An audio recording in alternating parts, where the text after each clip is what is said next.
A palavra escrita era muito importante. Você sabia que tinha todos aqueles livros? A Bíblia. Sabe, você tem diferentes evangelhos e coisas que as pessoas são bastante familiares. E se tudo, você pensava que sabia tudo sobre Jesus? Incompleto, deliberadamente oculto, nas profundezas das montanhas da África Oriental, por quase 2000 anos, os monges guardavam uma Bíblia que você nunca verá. Uma Bíblia com dezenas de livros apagados. Sua versão. Livros que descrevem Jesus. Não como um pastor gentil, mas como um ser de fogo e luz. Uma força cósmica, tão avassalador, nem mesmo os anjos conseguiam olhar para ele. E a parte mais estranha, alguns dos esses textos foram escritos séculos atrás, antes de ele nascer, prevendo eventos. Aquela revelação da partida quase palavra por palavra. Palavra, isso não é história perdida, estava escondido. E o que ele revela pode mudar tudo. O segredo. Escrituras. Nesta página do meu caderno, escrevi Satanás e ele se tornou meu. Primeiro estudo tópico real, em Escrituras. Prepare o cenário adequadamente, porque a escala do que estamos falando tende a se perder em conversas casuais. A maioria. Cristãos no mundo ocidental e, independentemente de ter crescido católico ou protestante, com uma Bíblia contendo em algum lugar, entre 66 e 73 livros. Esse número foi decidido séculos atrás por conselhos de homens que se reuniam em salas e votaram sobre quais textos eram divinamente inspirados e quais não foram. Os livros que foram selecionados se tornaram escrituras. Os livros que não eram, rotulado como apócrifo, significando oculto ou, pior, herético, ou seja, perigoso.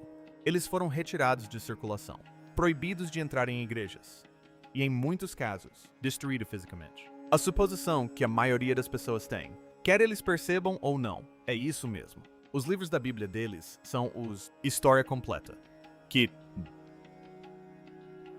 tudo, Deus, pretendia que soubéssemos que está certo, ali, entre as cobertas. O cristianismo é monoteísta, religião que se centra nos ensinamentos de Jesus Cristo, Deus universal, todo-poderoso. Mas eis o problema com isso. Suposição. E existe toda uma ramo do cristianismo mais antigo do que os conselhos que fizeram aquelas decisões, mais antigas que o Império Romano, adoção da fé, mais antiga que os argumentos, a política e o poder, lutas que moldaram o Ocidente, o cristianismo no que ele é hoje. E aquele ramo guardava tudo. O traços da Igreja Ortodoxa, Etíope, de Tuaho. Suas origens remontam ao século IV, mas suas raízes são muito mais profundas do que isso. A tradição etíope reivindica uma relação direta, conexão com os antigos israelitas, por meio da rainha de Sabá e do rei Salomão, o histórico egípcio da campanha. Isso é mencionado na Bíblia, e ele levaram os tesouros de Salomão. Quer você interprete essa afirmação literalmente ou simbolicamente, o fato histórico é que o cristianismo chegou à Etiópia, antes de chegar à maior parte da Europa. Esses não eram recém-chegados que adotaram uma religião estrangeira.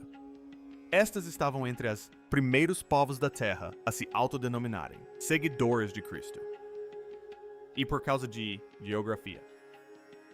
Sonde, porque banda sase.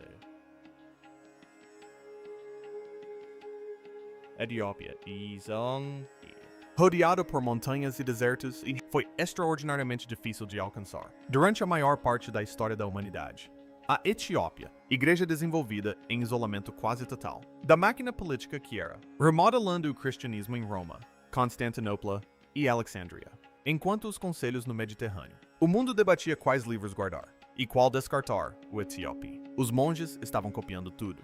Vaticano e autoridade central da Igreja Católica Romana parecia ter uma Bíblia etíope.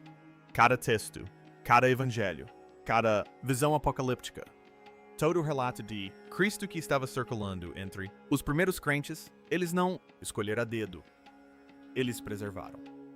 O resultado é uma Bíblia que não é apenas maior, é fundamentalmente diferente em abrangência, em tom e no que revela sobre quem era Jesus e o que os primeiros cristãos realmente acreditavam nisso. Em 46 livros do Antigo Testamento, 35 em o Novo Testamento, textos escritos em Gais, uma antiga língua semítica que é anterior tanto ao latim quanto ao grego, uma língua trêmula E isso carrega, com isso, a cadência e o peso de um mundo que a maioria de nós nunca aprendeu. Existiam. Entre esses livros estão nomes. Isso pode soar estranho para os ocidentais. Orelhas, mas que antes eram lidas e reverenciado em todo o mundo antigo. O livro de Enoque, o livro dos jubileus, o Ascensão de Isaías, o seu livro do Aliança. O profeta Enoque não é outro do que o livro dos jubileus. Estes não são notas de rodapé, não são curiosidades. Esses são referenciais teológicos completos, que foram apagadas do Ocidente, tradição, e sobreviveu em apenas um lugar na Terra. A questão não é se esses livros existem ou não. Eles existem. A questão é o que eles dizem. E antes,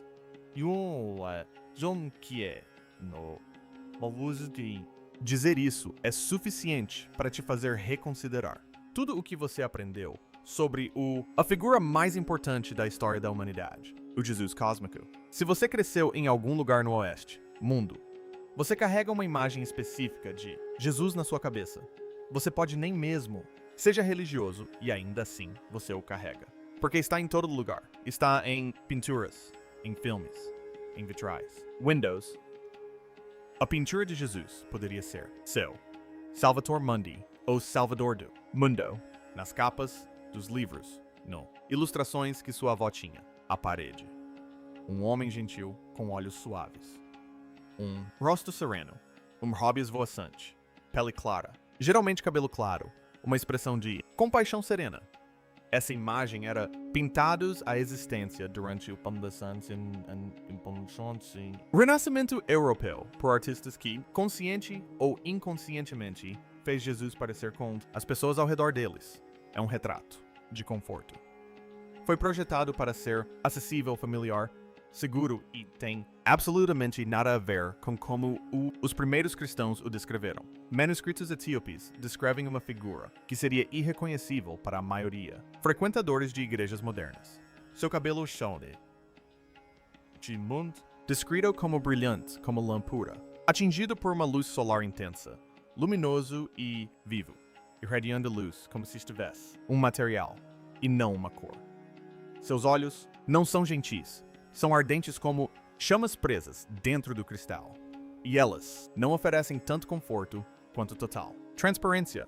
São olhos que enxergam através tudo, por meio de fingimento, por meio de mentiras, através da construção cuidadosa. Muros que as pessoas constroem em torno de partes de eles próprios não querem ser examinados. Seu rosto é mais brilhante que mil, sóis queimando simultaneamente. E, no entanto, há uma parte nisso que o texto diz que está além da compreensão humana. É uma calma que existe não porque o poder está ausente, mas por causa do poder é tão absoluto que não tem nada a ver com provar. Quando ele fala, e o som faz. Não se trata apenas de viajar pelo ar. Ecos através das dimensões, ondulando, através de camadas da realidade, que o ser humano, os seres normalmente não percebem. Quando ele, à medida que o mundo se move, ele próprio reage, curvando-se e deslocando-se, como a superfície de água agitada por uma pedra. Isso não é uma metáfora. Os textos etíopes não são. Falar de forma poética para criar um efeito dramático. Eles estão descrevendo da forma mais literal possível, termos que sua língua permite.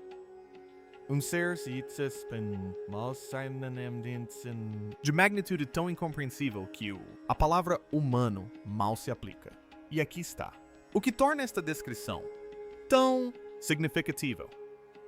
Combina com o livro do Apocalipse quase exatamente. Pés como bronze polido, recém-saídos de fornalha. A voz como o rugido de uma cachoeira imensa, a face brilhando como o sol em plena potência. Essas descrições aparecem no último livro da Bíblia Ocidental, o único livro que sobreviveu ao processo editorial com sua iconografia cósmica intacta. Mas na tradição etíope, isso não é a exceção. Esta é a regra geral. É assim que Jesus é descrito, em todas as suas escrituras. Não apenas em uma visão apocalíptica no final, mas desde o início. o gentil, pastor do cristianismo ocidental, e o soberano cósmico dos textos etíopes. Supostamente, são a mesma pessoa. Mas eles parecem duas coisas completamente diferentes. Seres. E a razão para essa lacuna não foi um acidente. É o resultado de escolha deliberada feita por pessoas que decidiram que uma versão de Jesus era mais útil para eles do que o outro. Profecia antes de Cristo. De todos os textos, preservado pelos monges etíopes, nenhum é mais explosivo do que o livro de Enoque. E a razão pela qual é explosivo é não por causa do que contém, mas por causa da época em que foi escrito. O livro de Enoque foi composto há pelo menos 300 anos, antes do nascimento de Jesus. Deixe isso se fixar na sua mente por um tempo. Momento porque as implicações são enormes. Este livro foi escrito séculos antes do eventos do Novo Testamento, descritos em detalhes vívidos e específicos de uma figura. Chamado Filho do Homem, também referido a como o escolhido, descreve corte celestial, cercada por rios de fogo. Descreve anjos caindo em seus joelhos diante de uma figura feita de luz. Descreve um julgamento final onde todo ser vivente é pesado e medido por um ser de terrível radiância. Estas não são vagas. Poderia ser profecias que significam qualquer coisa. Estas são narrativas detalhadas. Descrições de cenas que são quase idênticas às visões registradas no livro do Apocalipse, que era escrito centenas de anos depois. Os paralelos são tão específicos e tão inúmeros estudiosos não levam a sério. Contestar a conexão. O livro do Apocalipse não inventou suas imagens. Do zero. Tirou de uma fonte de literatura apocalíptica que já era velho na época em que o Novo Testamento foi sendo escrito. E a parte mais profunda de esse poço é o livro de Enoque. Durante o período do cristianismo primitivo, Enoque era amplamente lido, era citado, foi referenciado. A Epístola de Judas, que está na sua Bíblia, certo? Agora, citações diretas do livro de Enoque. Não são paráfrases, nem vagas. Ilusões. Uma citação direta de um livro que mais tarde foi considerado indigno de inclusão no cânone. Pense nisso, por um instante. Um livro que é citado. O conteúdo da Bíblia foi declarado como não sendo bom o suficiente para estar na Bíblia. Isso não é uma decisão teológica. Essa é uma política. E o conteúdo de Enoque vai muito além da profecia. Descreve a arquitetura dos céus em termos que se parecem menos com mitologia antiga, e mais como alguém tentando descrever física avançada em um idioma, que não possui o vocabulário para isso. Fala sobre os movimentos de corpos celestes com uma precisão que não se esperava que os povos antigos possuíam. Descreve a natureza de tempo, a origem do mal e a estrutura da realidade de maneiras que não se encaixam perfeitamente em qualquer categoria simples de literatura religiosa. Agora, Shedaiah. Isto é um livro que tentava dizer algo enorme, algo que as pessoas que finalmente decidiu o que é. O cristianismo se pareceria com qualquer um dos dois. Não entendi, ou, mais provavelmente, entendi. Tudo muito bem. E encontrado profundamente, ameaçando o sistema que eles eram. Construção. Porque se Enoque estiver certo, se esta previsão de 300 anos sobre um evento cósmico, Cristo é preciso então. As implicações vão muito além da religião. Significa que alguém em algum lugar, milhares, anos atrás, tinham acesso ao conhecimento sobre a natureza da realidade que somos. Só agora começa a se aproximar. E as pessoas que removeram este livro da sua Bíblia não queriam que você fizesse essa pergunta. Cristo antes de Belém. Se o livro de Enoque é o texto mais controverso da Bíblia etíope, a ascensão de Isaías talvez seja o mais desconcertante. Não se trata de um livro de profecias ou leis. É, no sentido mais literal, um relato de como Jesus chegou aqui. Não a história do nascimento de Jesus, sabe? Com o estábulo, a estrela e os pastores. Algo muito mais estranho, muito mais antigo e muito mais perturbador. O texto descreve o profeta Isaías sendo levado em uma jornada através de 7 níveis distintos do céu. Não níveis metafóricos, nem estágios simbólicos de crescimento espiritual, mas 7 camadas estruturais reais da realidade, empilhadas umas sobre as outras. Cada uma mais luminosa e mais impressionante que a anterior.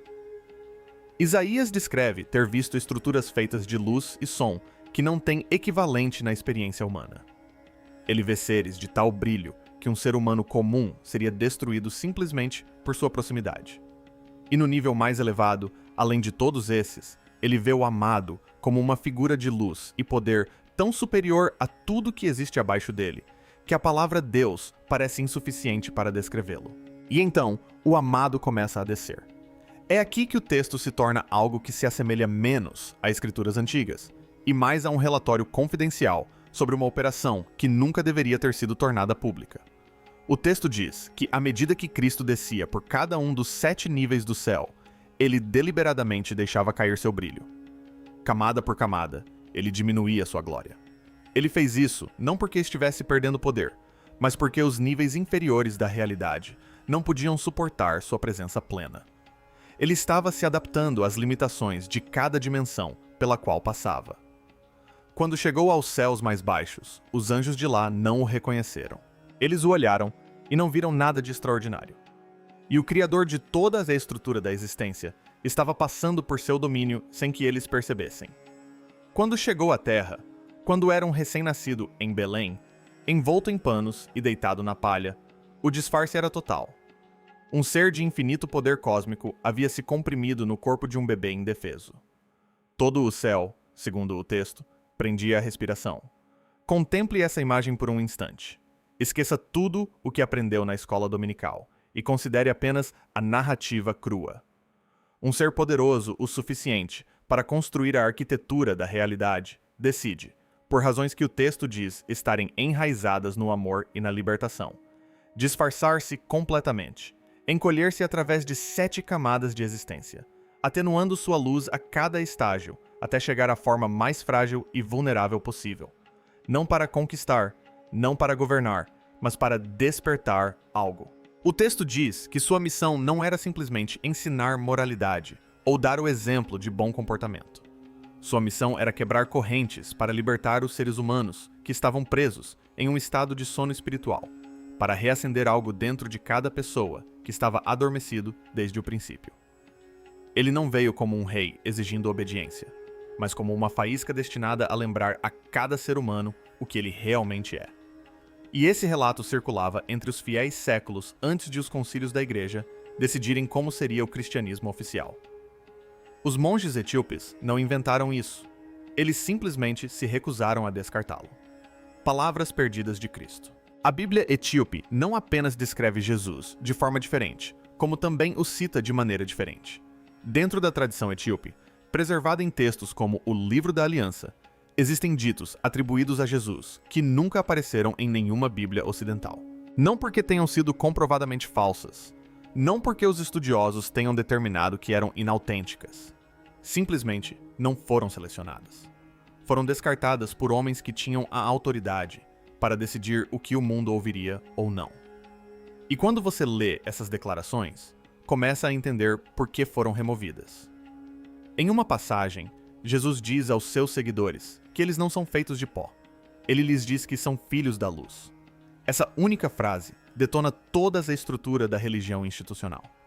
Porque se cada ser humano é um filho da luz, se cada pessoa carrega dentro de si um fragmento direto do divino, então todo o aparato de intermediários, os padres, os bispos, os papas, não são os primeiros, nem os últimos a falar sobre isso. Eu imploro ao Senhor, Papa Francisco, que retire a carta. Os rituais criados para conectar a humanidade a Deus tornam-se desnecessários. Você não precisa de ninguém para conectá-lo a algo que já está dentro de você. Os textos etíopes descrevem a salvação não como uma transação, não como uma recompensa distribuída por pessoas autorizadas, mas como um despertar. Você não é salvo indo ao prédio certo e realizando os rituais certos. Você é salvo despertando para o que você já é. O reino dos céus, segundo esses textos, não é um lugar para onde você vai quando morre. É um estado de consciência ao qual você pode acessar agora mesmo, enquanto ainda respira, ainda caminha, ainda está vivo neste corpo. É fácil perceber porque isso representava um problema para qualquer pessoa que tentasse construir uma instituição. Se Deus está dentro de cada pessoa, então cada pessoa é seu próprio sacerdote. Se o reino dos céus está acessível agora mesmo, então não há razão para esperar. Não há razão para obedecer. Não há razão para pagar dízimos a uma organização que alega deter as chaves de algo que você já possui. Esses ensinamentos não desafiavam apenas a doutrina. Eles desafiavam todo o modelo econômico e político da religião organizada. E as pessoas que construíam esse modelo sabiam disso. Quando o Império Romano adotou o cristianismo no século IV, trouxe consigo uma mentalidade imperial. Unidade significava controle. Control significava padronização. A padronização significava decidir de uma vez por todas quais livros seriam aceitos e quais seriam excluídos. Qualquer texto que sugerisse que os indivíduos poderiam acessar Deus diretamente, sem mediação institucional, era considerado uma ameaça. Não uma ameaça teológica, mas uma ameaça estrutural, uma ameaça ao próprio poder. O livro de Enoque foi removido. A ascensão de Isaías foi considerada apócrifa. O livro da aliança foi enterrado. Tudo que carregasse o aroma de acesso divino direto, de despertar pessoal, de um Cristo que veio para libertar em vez de estabelecer hierarquia, foi sistematicamente eliminado do cânone ocidental. E o Jesus que sobreviveu ao processo editorial foi remodelado. Ele foi suavizado. Ele foi suavizado. O soberano cósmico do fogo e da luz tornou-se o pastor gentil de braços abertos. O ser cuja voz abalava as dimensões tornou-se uma figura de conforto sereno. O libertador, que veio despertar a humanidade de um sono profundo, tornou-se um mestre da moral, que, acima de tudo, desejava que as pessoas fossem gentis umas com as outras. Não se tratava necessariamente de uma corrupção nascida da malícia. Era uma lenta deriva institucional em direção a uma versão da história que atendia às necessidades da instituição que a contava. Mas a versão original não desapareceu por completo. Ela sobreviveu no único lugar que a instituição não conseguia alcançar. Os manuscritos etíopes contêm até mesmo advertências sobre exatamente esse tipo de distorção. Eles alertam que as gerações futuras criarão imagens de Cristo que afastarão as pessoas da verdade. Eles alertam que as pessoas começarão a adorar o símbolo em vez da presença viva por trás dele. Prevêem que a humanidade construirá ídolos a partir da imaginação e os chamará de Deus. Se você observar a história do cristianismo ocidental, as pinturas renascentistas que transformaram Jesus em um europeu pálido, as mega-igrejas que transformaram o culto em entretenimento, a lenta substituição de um despertar cósmico por uma moralidade complacente, esses avisos soam menos como profecias e mais como um boletim de notícias divulgado com antecedência. Os monges previram isso. Ou melhor, os textos que eles guardavam previram isso.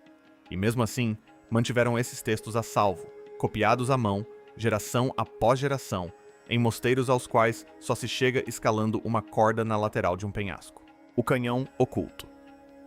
A questão que permanece após tudo isso é a mais incômoda. A remoção desses livros foi um acidente? Foi uma mera divergência de opiniões entre estudiosos bem-intencionados? Ou foi algo mais deliberado? As evidências sugerem que foi deliberado, e o motivo não era complexo. Era o motivo mais antigo da história da humanidade: controle. Quando o cristianismo se tornou a religião oficial do Império Romano sob Constantino, a Etiópia foi o primeiro reino cristão do mundo. Mas não foi a única grande religião a encontrar terreno fértil aqui. A fé passou de um movimento clandestino, perseguido a uma ferramenta de governo imperial quase da noite para o dia. E ferramentas de governo precisam de padronização e hierarquia. Precisam de uma cadeia de comando clara entre o divino e o cidadão comum, com a instituição firmemente no meio, cobrando o preço. Livros que diziam às pessoas que elas podiam acessar Deus por conta própria eram como areia nas engrenagens dessa máquina. Os livros que descreviam um Cristo tão cósmico e tão avassalador que nenhuma instituição humana poderia contê-lo representavam um desafio direto a qualquer instituição que afirmasse representá-lo. Os concílios que definiram o cânone ocidental não eram exercícios puramente espirituais. Foram negociações políticas conduzidas por homens que detinham o poder e pretendiam mantê-lo. Os livros que apoiavam a autoridade centralizada permaneceram. Os livros que davam poder aos indivíduos foram cortados, mas a Etiópia estava além do seu alcance. Os mosteiros foram esculpidos nas encostas das montanhas, empoleirados em penhascos, inacessíveis apenas por cordas ou trilhas estreitas que um exército invasor jamais conseguiria percorrer. Os monges que ali viviam não tinham interesse na política romana ou nas lutas pelo poder no Mediterrâneo. Tinham uma única missão: preservar os textos. E fizeram isso com uma devoção que durou quase 2000 anos. A cada geração, monges se sentavam à luz de velas e copiavam esses manuscritos à mão, letra por letra, página por página, em uma língua que o resto do mundo havia esquecido. Eles não faziam isso porque alguém lhes ordenou. Faziam porque acreditavam que esses livros continham algo que o mundo eventualmente precisaria, algo verdadeiro, algo que havia sido ocultado da maior parte da humanidade, e que um dia encontraria o caminho de volta à luz. E assim, a história original permanece trancada, escondida em penhascos, guardada por 2000 anos. E os textos que sobreviveram falam de um Jesus mais cósmico do que humano, de visões mais antigas que o Novo Testamento, de verdades radicais demais para os impérios que moldaram o mundo. Mas se o passado foi manipulado para controlar o poder, a questão agora é: o que mais foi ocultado?